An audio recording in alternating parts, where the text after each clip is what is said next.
আপনি কারোর সঙ্গে কথা বলতে গেলেন, কিন্তু হঠাৎ আপনার মাথা ফাঁকা হয়ে গেল। কি বলবেন কিছুই বুঝতে পারছেন না। কখনো কেমনটা হয়েছে? আপনি কথা তো বলতে চাইছেন, কিন্তু ভয় পাচ্ছেন। আপনার মনে হচ্ছে সবাই আপনাকে জাজ করছে। খুব বেশি ভাবতে গিয়ে একটা সিম্পল কথাকেও আপনি কমপ্লেক্স করে তুলছেন। কষ্টে শিষ্টে কনভারসেশনটা শুরু তো করলেন, কিন্তু 2 মিনিট পর আপনি থেমে যাচ্ছেন। বলার মতন আর কিছুই থাকছে না আপনার কাছে। এই সমস্যাগুলোর মধ্যে একটি সমস্যাতেও যদি আপনি ভুগে থাকেন, তাহলে আমাকে কমেন্ট বক্সে জানান।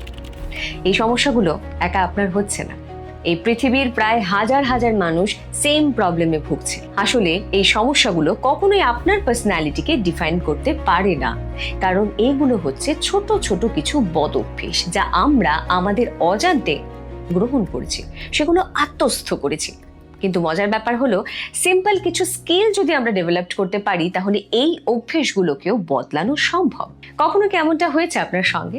কোনো একজন মানুষের কথা আপনার ভীষণ ভালো লাগে, শুনলে মনে হয় শুধু শুনতেই থাকি। তার সঙ্গে কথা বলতে বলতে হঠাৎ আপনার এই অনুভূতিটা হয় যে এই মানুষটি কতটা জানে, সে কতটা জ্ঞানী। অথচ সেই একই জ্ঞান হয়তো আপনার ভেতরেও রয়েছে, কিন্তু আপনি ঠিকঠাকভাবে এক্সিকিউট করতে পারছেন না। আপনার জ্ঞানের বহিঃপ্রকাশ হচ্ছে না, কারণ আপনি কথাটা গুছিয়ে বলতে পারছেন না। আর এই জায়গাতেই দ্বিতীয় ব্যক্তিটি আপনার থেকে এক ধাপ এগিয়ে আছে, কারণ তার কমিউনিকেশন স্কিল আপনার থেকে অনেকটাই বেটার। আজকের এই ভিডিওতে এমনই কিছু সিম্পল স্মার্ট কমিউনিকেশন স্কিল নিয়ে আলোচনা করব, যেটা অ্যাপ্লাই করলে আপনি আপনার কমিউনিকেশন স্কিল অনেকটাই ডেভেলপ করতে পারবেন। আপনাদের মধ্যে অনেকেই এই ভিডিওটি করার জন্য আমাকে অনুরোধ করেছিলেন, তাই আজকে আমি আমার অভিজ্ঞতা আপনাদের সঙ্গে এই ভিডিওর মাধ্যমে শেয়ার করব। এতটা বছর আমি আমার কমিউনিকেশন স্কিল ঠিক কিভাবে ডেভেলপ করলাম, সেটাই আজ আপনাদের সঙ্গে ভাগ করে দেওয়া। তাহলে শুরু করা যাক আজকের এই ভিডিও।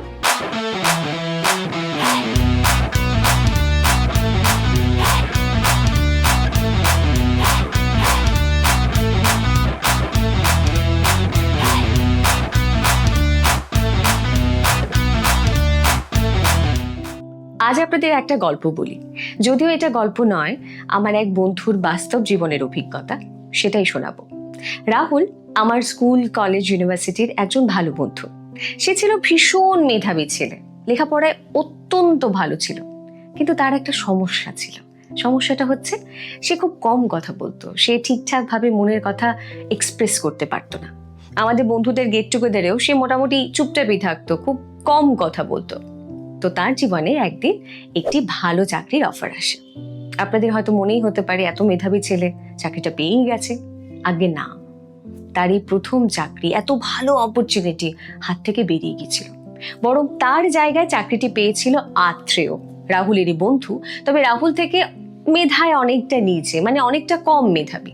কিন্তু সে সেই চাকরিটা পেয়ে যায় এবং 1 বছর পর আমাদের গ্রুপে, বন্ধুদের গ্রুপে বেশ পপুলারও হয়ে পড়ে। তার কারণ একটাই, তার কমিউনিকেশন স্কিল। এখানেই রাহুল থেকে আত্রেয় ফার বেটার, কারণ রাহুলের কমিউনিকেশন স্কিলটা ছিল দুর্বল, যার কারণে সে চাকরিটা পেল না। আর আত্রেয় সেই সুযোগটাকেই লুফে নিয়েছিল জাস্ট বিকজ তার কমিউনিকেশন স্কিলের কারণে। রাহুলের মতন এই সমস্যায় আমরা প্রত্যেকেই ভুগেছি কিংবা ভুগছি। তাই আজ কমিউনিকেশন স্কিল ডেভেলপ করার মতন 5টি স্কিল আপনাদের সঙ্গে শেয়ার করব। আর আজকের এই ভিডিওর একদম শেষে থাকছে আমার তরফ থেকে একটি সিক্রেট বোনাস। সো আশা করছি আপনারা শেষ অবধি এই ভিডিওটি দেখবেন। আজকাল আমরা কথা বলতে বেশি ভালোবাসি, শুনতে খুব একটা পছন্দ করি না। তাছাড়া দিনের পর দিন শোনার ধৈর্যটাও কমে যাচ্ছে। তবে কি জানেন তো, স্মার্টলি কথা বলতে গেলে আগে অ্যাক্টিভ লিসেনার হতে হয়। আর এটাই হলো আমাদের আজকের প্রথম স্কিল। তার মানে কথা কম বলা, শোনা বেশি। আমার একজন রিলেটিভ আছে জানেন তো, ভীষণ ভালো কথা বলেন। ওনার কথা শুনে সবাই মন্ত্রমুগ্ধ হয়ে যায়। একদিন আমি ওনাকে জিজ্ঞাসা করলাম, আচ্ছা আপনার সিক্রেটটা কি? আপনি যে এত কথা বলেন, এত ভালো কথা বলেন, তার রহস্যটা একটু বলবেন? উনি হেসে আমাকে উত্তর দিলেন, আমি না কথাটা কম বলি, শুনি বেশি। আমি তো শুনে অবাক, বললাম মানে? উনি বললেন, আমরা আসলে ভাবি আমরা অনেকটা জানি, কিন্তু আমাদের জানার বাইরেও অনেক কিছু জানার রয়েছে। আর সেই সমস্ত কিছু জানার জন্যেই আমি একটু কম বলি, শুনি বেশি, তাতে আমার সব জানা হয়ে যায়। কথাটা ঠিক। আপনাকে যদি ভালো বক্তা হতে হয় তাহলে আগে ভালো শ্রোতা হতে হবে।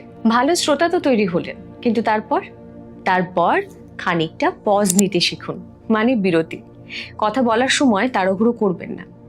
অনেকেই আছেন খুব নার্ভাস হয়ে রোবটের মতন তাড়াহুড়ো করে কথা বলতে থাকেন, মানে গড়গড় করে কথা বলেন। সেটা করবেন না।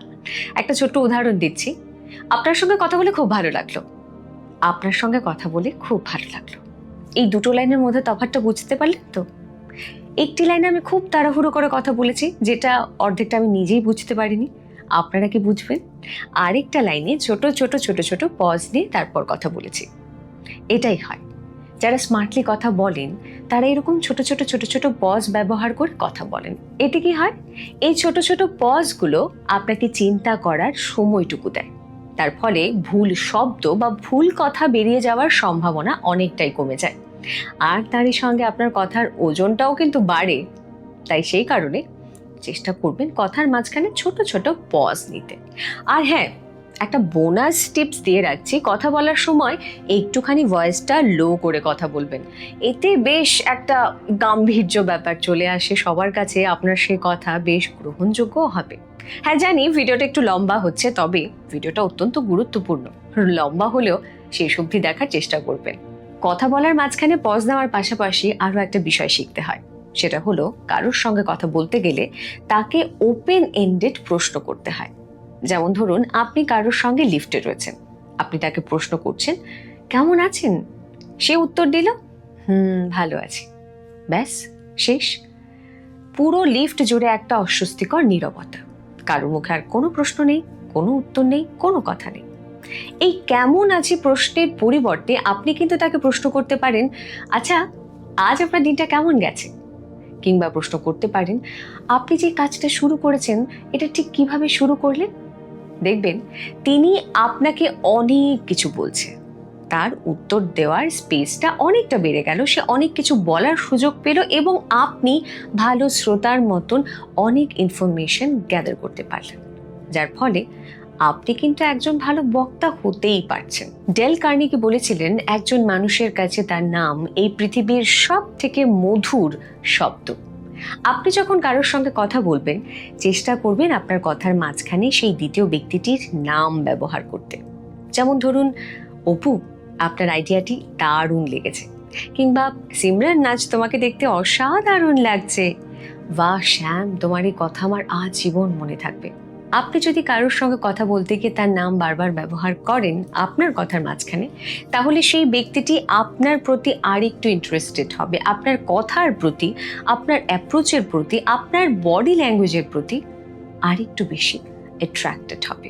আর যত সে আপনার কথার প্রেমে পড়বে, আপনি কিন্তু তত ভালো বক্তা হবেন। তাছাড়া অনেক সময় দেখবেন, আমরা যখন কোনো অফিসে ইন্টারভিউ দিতে যাই, বা ধরুন কোথাও চাকরি করছি, সেই অফিসের একটা গেট টুগেদার রয়েছে বা কোনো সোশ্যাল ইভেন্ট রয়েছে, সেখানে আমরা গেছি এবং সেখানে গিয়ে একটা কমন সমস্যা সবার মধ্যে লক্ষ্য করা যায়, এই দুটো হাতকে নিয়ে আমরা বড় ঝামেলায় পড়ি। ছেলেরা পকেটে হাত রেখে কথা বলে, আর মেয়েরা এইভাবে থেকে কথা বলার চেষ্টা করেন। জানি একটু নার্ভাসনেসের কারণে এটা হয়, কিন্তু এই দুটো কাজ করাই বন্ধ করতে হবে। আপনাকে আপনার কথা বোঝানোর জন্য এই দুটো হাতকে ব্যবহার করতে হবে। তারই সঙ্গে কথা বলার সময় একটা হালকা স্মাইল মুখে রাখতে হবে। এই ছোট ছোট বিষয়গুলো আপনাকে আরো বেশি অ্যাপ্রোচেবল করে তুলবে। অনেক সময় আমরা ভাবি স্মার্ট হতে গেলে হয়তো আমাদের নিখুঁত হতে হবে, অথচ এই ব্যাপারটা একদম ভুল। বরং এই বিষয়টা একটু উল্টো। যে সমস্ত মানুষ তাদের ছোট ছোট ভুল বা বোকামোগুলোতে হাসতে পারে, মানুষ কিন্তু তাদেরই সবচেয়ে বেশি আত্মবিশ্বাসী বলে মেনে নেয়। আপনি যদি কারোর সঙ্গে কথা বলতে গিয়ে স্ট্যামারিং করেন বা ভুল কিছু শব্দ যদি আপনার মুখ থেকে বেরিয়ে যায়, তাহলে একদম ঘাবড়াবেন না। বরং সেখানে আপনি বলতে পারেন যে, আমার জিভ আজ আমার সঙ্গে একটু ঝগড়ায় রয়েছে, আমার সঙ্গে একটু আড়ি করেছে, তাই ভুলভাল বকছি। বিশ্বাস করুন, এতে সেই মানুষটি আপনাকে একদম বোকা ভাববে না, বরং আপনার এই হিউমার আপনাকে সেই মানুষটির সামনে একজন স্মার্ট পারসন হিসাবে প্রতিষ্ঠিত করবে। তাহলে এতক্ষণ আমরা কি শিখলাম? স্কিল নাম্বার 1, ভালো বক্তা হতে গেলে আগে ভালো শ্রোতা হতে হবে। কারোর সঙ্গে কথা বলতে গেলে আই কন্ট্যাক্ট রেখে কথা বলতে হবে। স্কিল নাম্বার 2, কথার মাঝখানে ছোট ছোট পজ ব্যবহার করতে হবে, আর যদি সম্ভব হয় তাহলে ভলিউমটা একটু লো করেই কথা বলতে হবে। স্কিল নাম্বার 3, ওপেন এন্ডেড প্রশ্ন করতে শিখতেই হবে। স্কিল নাম্বার 4, আপনি যার সঙ্গে কথা বলছেন তার নাম আপনার কথার মাঝখানে ব্যবহার করুন, আর তারই সঙ্গে একটি smart and comfortable body language carry করতে ভুলবেন না। স্কিল নাম্বার 5, নিজের ভুলগুলো নিয়ে মজা করতে শিখুন। বলেছিলাম এন্ড অবধি যারা ভিডিওটি দেখবেন তাদের জন্য থাকবে সিক্রেট বোনাস পয়েন্টস। এবার আসি সেই বোনাস পয়েন্টসে। অনেক সময় কথা বলতে গেলে আমরা এই ছোট ছোট ফিলার্স গুলো ব্যবহার করি। কথার মাঝখানে ছোট ছোট ফিলার্স ব্যবহার করা বন্ধ করতে হবে। আপনাকে কি করতে হবে? আপনার শব্দ ভান্ডার বাড়াতে হবে। অ্যাকচুয়ালি আমরা যখন এই ফিলার্স গুলো ব্যবহার করি, শব্দের অভাবেই এই ফিলার্স গুলো ব্যবহার করা হয়। আপনার কাছে যখন শব্দ ভান্ডার থাকবে, আপনি তখন আপনার মনের ভাব স্পষ্টভাবে ব্যক্ত করতে পারবেন। তার জন্য আপনি যে কোনো ভাষাতেই কথা বলুন না কেন, সেই ভাষা সম্পর্কে আপনার ধারণাটা ক্লিয়ার হতে হবে। আপনি ভালো ভালো বই পড়তে পারেন, নিউজ পেপার পড়তে পারেন, ইন্টারভিউজ দেখতে পারেন, বা ধরুন যে বক্তা যার কথা আপনার খুব ভালো লাগে তাকে আপনি ফলো করতে পারেন, তার থেকে ইন্সপায়ার্ড হতে পারেন। এই ছোট ছোট ব্যবহারগুলো বা এই ছোট ছোট অভ্যেসগুলো যদি আমরা বদলাতে পারি, তাহলে অফকোর্স ইয়েস, আমরা আমাদের স্কিল কমিউনিকেশনের দিক থেকে অনেকটা বেটার করতে পারবো।